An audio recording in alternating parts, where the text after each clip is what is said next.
All right, Aquarius. So you pulled a card from Lay Vampire that's been showing up a lot lately for me. Ancient, Ancestry, Egypt, and Magical Inheritance. And then from Chakra Wisdom, you pull Forgiveness. Now, Ancient. The reason why this card has significance for me is because my husband and I are just recently talking about doing a video here on the channel where we're going to be partnering up with National Geographic's next gen DNA testing and getting really deep into, our genetic history. And what we love about the National Geographic one is they go a little bit deeper than what you would see in like 23andMe and Ancestry DNA. This has the potential here to show us like real deep ancestral roots. And I'm loving that this is showing up for you. But when you're looking at it with forgiveness, it may be a need here for you to get a deeper understanding of who you are and where you come from so that you can forgive family members. Ancient is talking about the family connection and getting a greater knowledge of yourself and how you connect with family members. And again, with forgiveness, it's one of those situations where the quote for this card talks about you don't truly forgive other people, you forgive yourselves for having judged them. But it does talk about in the inspiration how, there may be a need here for you to like focus on your intention and not on the pain when it comes to needing to do some family healing. But it's almost like the way that you're going to be able to do that is by getting a greater knowledge of yourself. So, definitely with Ancient showing up, I will say for Aquarius, if you are looking at doing any kind of DNA testing where you get to look back at how your ancestors migrated from sub-Saharan Africa into the different continents, definitely do your research when it comes to these DNA testing kits. But this is also good too when it comes to doing some meditating and tapping into, that ancestral energy and seeing, and what's funny is, I don't know why this popped into my head, but for Scorpio and Aquarius, a lot of times you hear about, they're like mortal enemies because you have the one who's blunt and logical. And then you have the other one who's deep and intense when it comes to emotions. It's like polar opposites. But for some reason for me, and I think it's because Aquarius is my south node, where, I seem to have a better connection there. But it's just, it blows me away that, you guys are the ones to pull Ancient. And with everything that we've been talking about lately, it's amazing. And it's one of my favorite cards. So definitely, if you're considering that, do your research and find out. All right, Aquarius. Shit. Now, I've always said this when it comes to, other elements when I'm doing their readings. When the King of Swords shows up for them, it's one of those situations where I'm like, he better have some really good fucking cards around him for me to see him in the positive. The only exception to that is when I'm doing air signs. And when you're looking at the King of Swords as your signifier, this is fantastic. This is saying that you are really in tune with who you are. Being logical, being that clear-cut communicator, but also being fair and being just. But logically, you're in a fantastic spot. It's like you're like super in tune with yourself, which is great. And in the past, the Fool. So, this may be a situation here where, you're taking that leap of faith, right, into something new. It is the new path. When you're looking at the Fool as the past coming through, this may be why you're looking at the energy of you here as a signifier. Maybe some of you decided to move away from other things and start on a totally new path here where you're trusting in the experience. Oh, shit. Wow. In the present, the King of Pentacles. The energy is good. It's good. Whew. So, not only are you being extremely smart, but you're being extremely practical too, looking at the energy of the kings. And I've always said this, when you see two kings in a reading, success for you guys. And that's great, especially with the King of Pentacles, right? But, you know, for some of you, it may be dealing with, like we said before, with the devil showing up, dealing with an earth sign, right? Taurus, Cap, or Virgo. You know, and for some of you, this just could be you and you have some earth in your chart and you're just taking a new path here where maybe you're tapping into, you know, equal amounts of energy in both the King of Pentacles and the King of Swords. Shit. And apparently there's some fire in there too. Shit. The Knight of Wands. Here's the thing.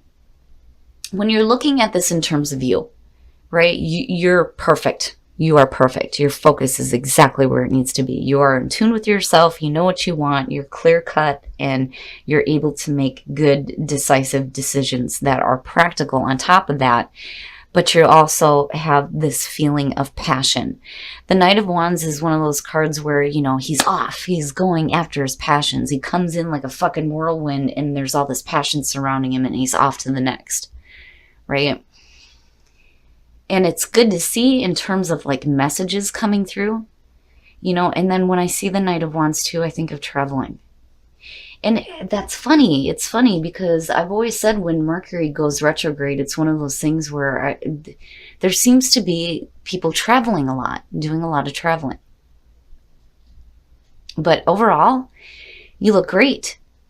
You look fantastic. You know, you may be dealing with a couple of different people, and you could just be dealing with one person, but the energy surrounding it looks really good. Oh, your best path to follow. And you know what's funny is that that's typical of Aquarius anyway. When it comes to the way that you communicate, it's basically saying don't hold back. You know, you say what you need to say. The Seven of Wands very much is about using your voice. I've always said that this card is, I'm not taking any more shit. This is how I feel.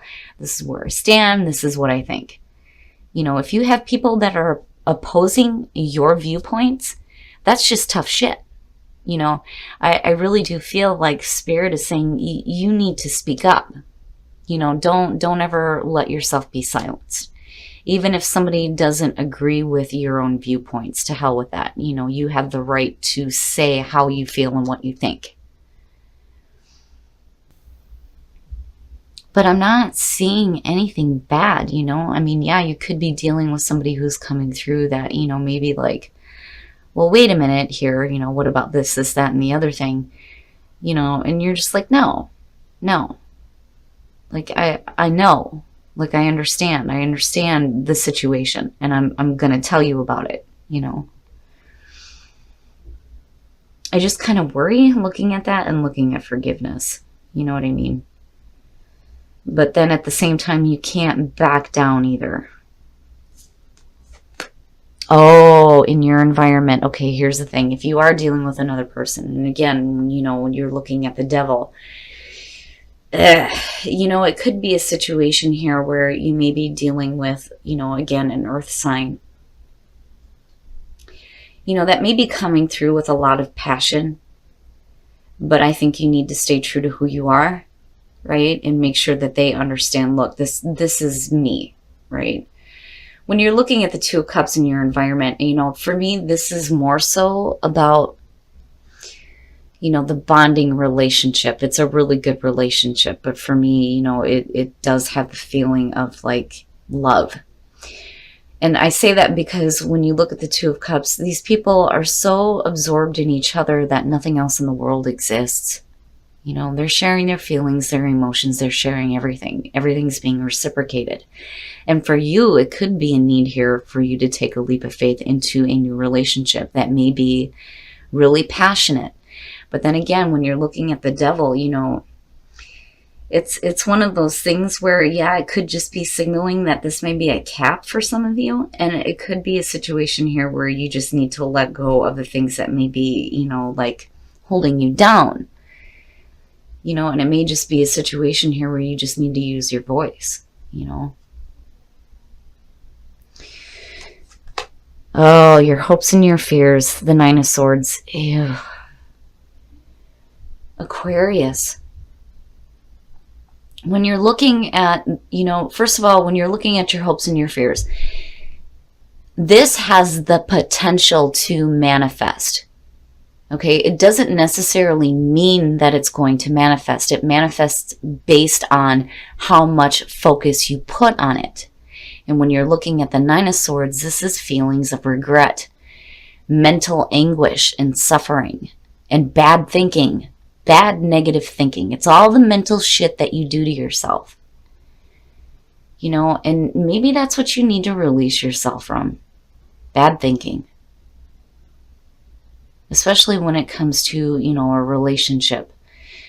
You know, it's almost like, you know, the Fool is there, but it's almost like, are you really, you know, fully taking that leap, right? Or are you like hesitant about it? You know, and looking at, you know, what's happening though, it's like, looking at the Seven of Wands, and then, you know, it's funny because the Page of Cups flipping the way it did, you know, this could just be, you know, you needing to voice the way that you feel, which is definitely, you know, something that is not typical for Aquarius, right? It's not that, you know, you're like purposely hiding emotions or anything like that. It's just, if you're having difficult thoughts surrounding a relationship, it's like time to speak up about it, I think. And, you know, that may help like alleviate what is going on mentally. But, you know, again, it's just something that's there. It's there. There's an acknowledgement, but, you know, it only fully manifests into reality, again, based on, you know, how much focus you're going to put on this. But I'm like, why are you thinking so negatively about another person? You know, and it could be family issues, right? And the need to forgive. Oh, and then the outcome, the Seven of Swords. Ew, man, the Seven of Wands and the Seven of Swords, when you're talking about using your voice, it's like you don't. The Seven of Swords too is one of those cards where, you know, I don't, in this deck, I don't see it as like sneaky, deceptive shit. You know, I just think it's, you know, not really speaking. And then the other thing too is, you know, if you let your thoughts get the best of you when it comes to, you know, relationships and like maybe needing to repair them, right? It's almost like you get to a point here where you don't. It's like you don't. And maybe you do. Maybe you do need to start speaking up, especially if, you know, and then the other thing that I'm hearing is like somebody interfering in a relationship, which could be causing like some mental distress where, you know, maybe you're not wanting to speak up because you're not wanting to like cause problems. It's almost like, because, you know, when you're looking at the relationship, right, and again, if you're dealing with, you know, an earth sign, it's like, I kind of feel like you're trusting in the relationship, but then at the same time, I feel like there's an external, like, source that, because looking at the two of them, and then looking at this, it's like if you have somebody coming through that is like running amok within a relationship, mentally you're in a spot where it's like affecting you. But are you going to speak up about it, or are you going to be silent about it? And I do feel like that for some of you, you know, this whole situation is saying that when you're looking at it here, you need to speak up. You know, you got to speak up.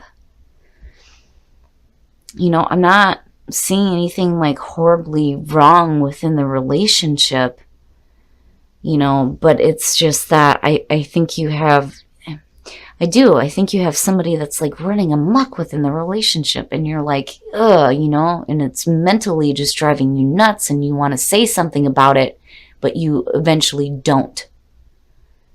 You know, and Spirit is trying to tell you, fuck that, say what you need to say, right? But then there's also the part too where, you know, when it comes to family, maybe the reason why you're like being quiet is because, you know, when you're looking at forgiveness, you're deciding that you're not going to focus on the pain of the situation. You're just going to forgive yourself for allowing it to get to this point, basically. All right, we're going to take a look at the soul trees to see what else is going on for you guys. But I think that the full looking at you in the middle and in the relationship, and then seeing the King of Pentacles, and again, with it being a general reading, this could be male or female. The reason why the King of Swords is showing up for your signifier is because for me, I see that as Aquarius. It doesn't matter whether it's male or female.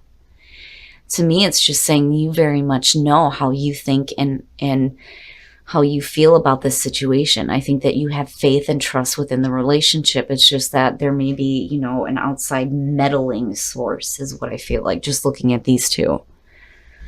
But I do think that you need to be true to who you are, and screw all that, say what you need to say, right? But, do it in a way where, it doesn't affect the relationship. And compassion. Here's the thing. When it comes to, the Nine of Swords and tranquility, definitely, that's what you're needing. You're needing some tranquility. The possibilities are endless when it comes to dealing with the situation. But the best way, I think, for a lot of you to do this is to have compassion. And here's the thing with compassion. When you're looking at this card, it's asking you to have compassion for other people, even though you may not understand why they're acting the way that they choose to.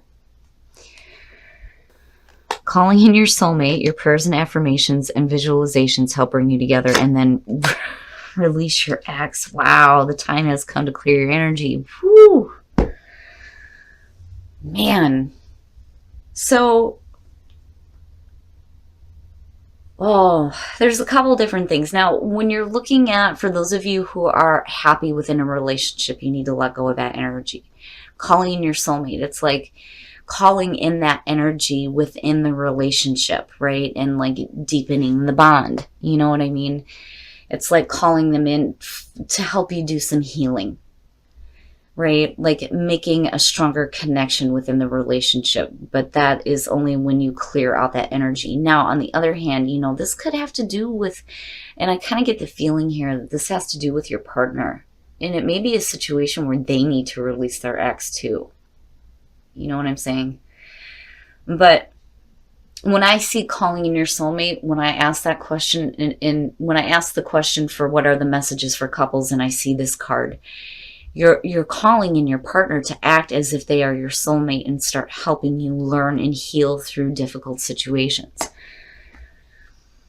But, forgiveness, there needs to be forgiveness and some compassion from Aquarius. And I think that that's what will help bring some tranquility to the mental crap that may be going on. And again, it may be a meddling outside source, and it may be an ex situation. Now, for those of you who are single, this may just have to do with family relationships, and if you're meeting somebody new, just make sure you take the time to get to know them. But I also feel like that's a part of, those who are in relationships too, right? Getting to know your soulmate. But overall, Aquarius, I do think that Spirit is trying to tell you here that there is a way for you to say what you need to say without being too brutal.